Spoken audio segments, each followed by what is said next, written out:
I used to be deep in pain before I realized love is not always the freedom we expect. Sometimes, it's the invisible chains that cause you to lose yourself. When emotions are manipulated, finances are deceived, and every decision is controlled, you might ask yourself whether you're truly living or just existing in a toxic relationship. What happens when you give someone else control over your emotions and your life? Marcus Aurelius, the Stoic philosopher, once taught, "You have power over your mind, not outside events. Stop, face the truth, and take back control of your life." So, which behaviors from women should you refuse to accept in order to avoid being controlled? First, violating personal autonomy in a relationship is unacceptable. Stalking 24/7, social isolation, financial manipulation, and monopolizing decision-making are authoritarian behaviors, not love. True love does not need chains.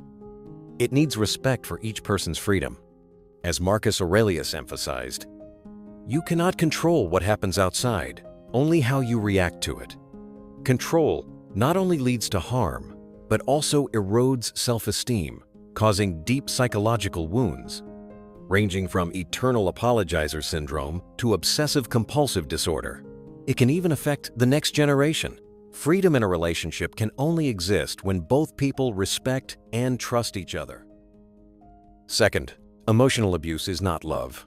It is mental manipulation that causes the victim to lose their autonomy and sense of self. Gaslighting, verbal abuse, and the invasion of mental space are serious violations of emotional freedom, damaging mental health.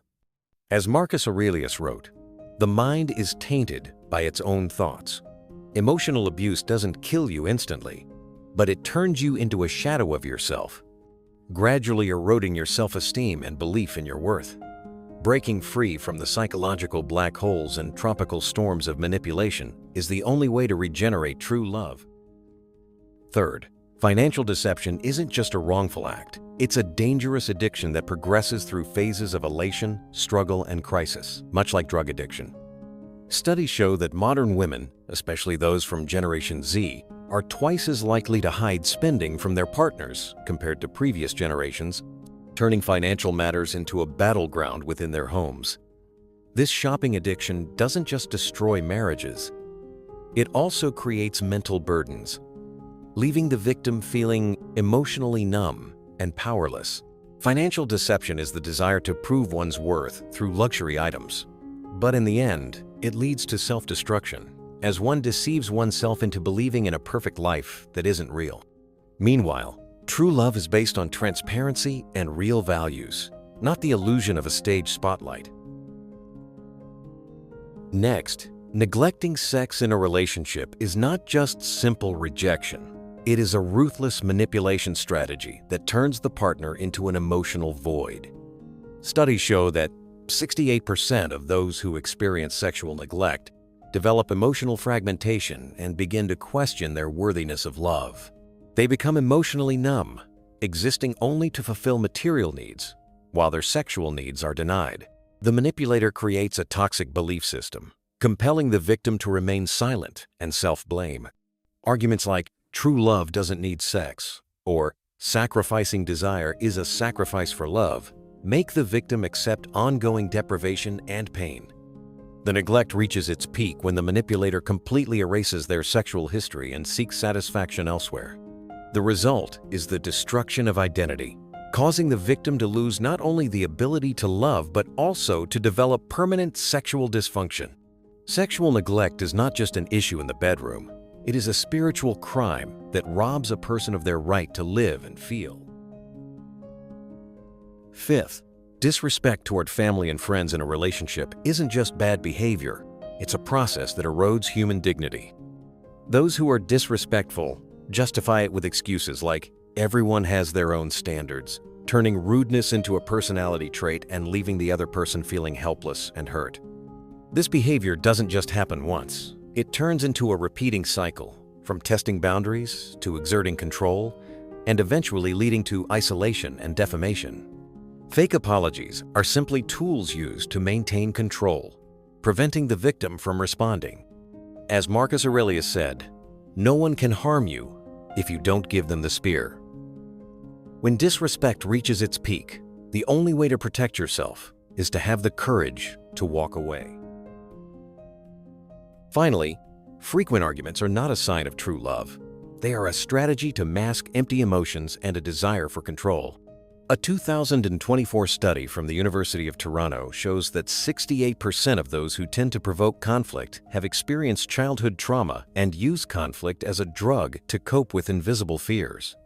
They are like chameleons, rapidly shifting from anger to tears in order to manipulate their partner, or turning trivial arguments, like washing dishes wrong, into tools to control the relationship.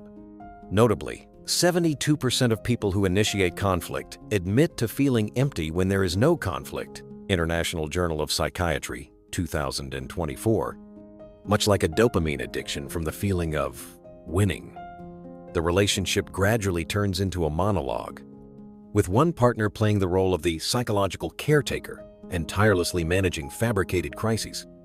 As Marcus Aurelius once said, "True love doesn't require emotional earthquakes. It requires safety, clear boundaries, and unconditional apologies."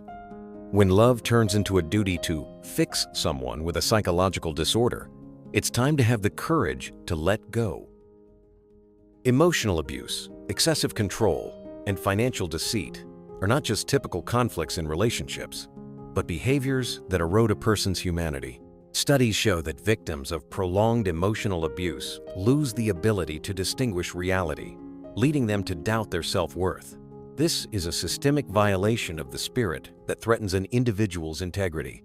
When these harmful behaviors go unrecognized, victims enter a state of cognitive paralysis, losing touch with their sense of self and their self-esteem. Emotional manipulation, such as withholding sex or controlling finances, can damage the brain, affecting both memory and emotions. These behaviors not only harm the individual, but can also leave lasting consequences for future generations. Children who witness sexual abuse are more likely to repeat these harmful patterns in their own relationships. People who experience gaslighting and emotional abuse often struggle to establish healthy boundaries, which leads to isolation and addiction. Emotional abuse also results in physical harm. Cortisol, the stress hormone, can increase the risk of stroke by up to 40%. Every minute of putting up with these harmful behaviors costs the victim 2% of their ability to recover psychologically. Recovering from this damage requires a shift in awareness, recognizing emotional abuse as a crime, and building support systems for victims. Stopping the tolerance of these behaviors is an act of protecting one's humanity and helps identify early signs of damage in relationships. The suggested changes help maintain consistency and make the flow smoother, while still conveying the same meaning. Marcus Aurelius' Stoic philosophy provides a powerful method to address harmful behaviors in relationships. He teaches, "You have power over your mind, not outside events," which helps us control our emotions and reactions, especially in challenging relationships. When a man lets himself be manipulated by emotional abuse or financial deceit, he is handing over control to someone else and losing control of his own inner strength. As Marcus Aurelius said, "Those who let their desires lead them are slaves to their own minds." Stoicism isn't just a theory. It's a practical method to overcome suffering and build inner strength. Marcus Aurelius advises us to separate truth from illusion, to ask ourselves if our pain is exaggerated, and to take rational actions to set boundaries.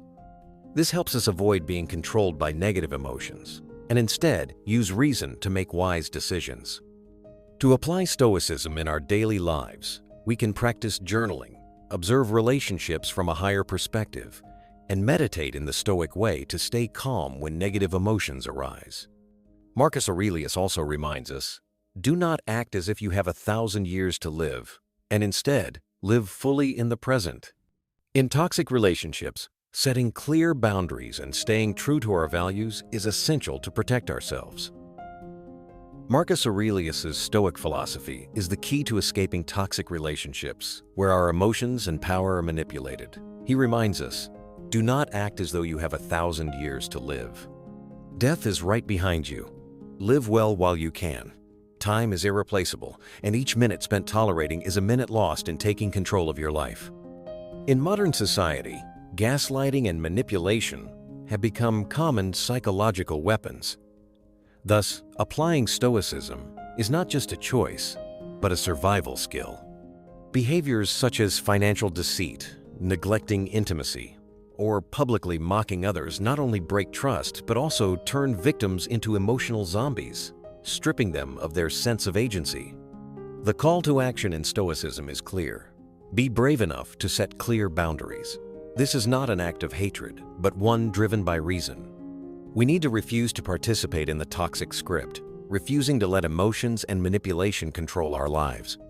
Stoicism teaches us to reclaim ownership of our time, living each day as if it were our last. Stoicism is not only a way of life, but also a tool to transform suffering into strength. We go from being victims to becoming the architects of our own fate. By practicing reflective journaling and observing everything from a higher perspective, we not only minimize the risk of depression, but also build a resilient, free, and compassionate life. Finally, living according to Stoic philosophy is not just a choice, but an inner revolution. This philosophy helps us realize that true love is not about silent endurance or manipulation. It must be built on the foundation of respect, freedom, and transparency. By applying Stoic principles, we learn to recognize toxic behaviors, establish firm boundaries, and protect our values. In doing so, we not only free ourselves from negative relationships, but also create a strong, free, and meaningful life. Do not let emotional chains or manipulation cloud the light within you. As Marcus Aurelius said, "You have power over your mind, not outside events. Live by principles. Live for yourself, because you deserve it."